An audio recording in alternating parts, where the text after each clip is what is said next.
Locked up and still stealing millions. The tax fraud we've uncovered that let inmates buy luxury cars, clothes, and houses.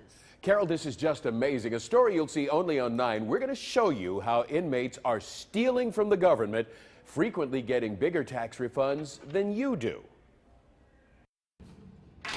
Behind locked bars, we found prison inmates claimed nearly $4 billion in fraudulent IRS refunds. I started actually back in 1990. It includes 186,000 phony claims filed in 2011. We used thousands and thousands of people's names and numbers that never even knew that we was filing taxes.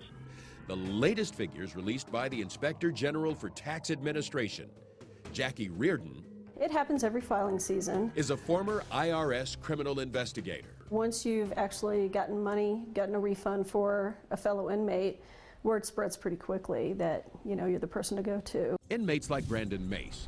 While locked up in the state prison in Lorain, Mace claimed a whopping $5.5 million in phony refunds over 2 years.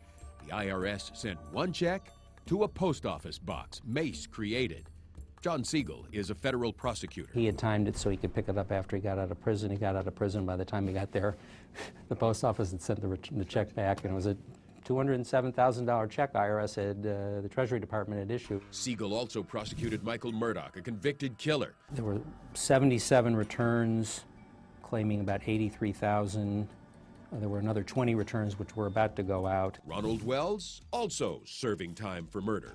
The IRS sent Wells refund checks totaling more than $56,000.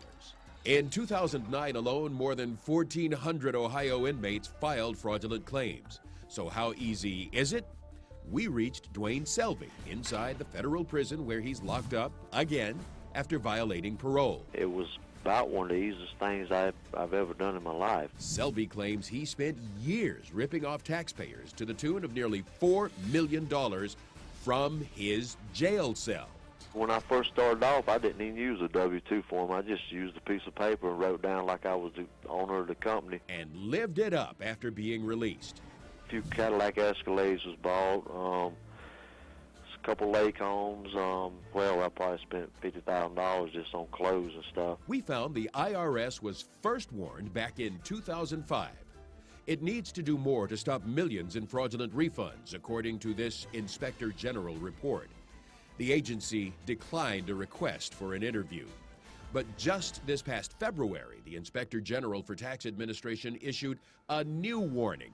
Prisoner fraud remains a significant problem and says there are still no agreements in place to share prisoner information between prisons and the IRS.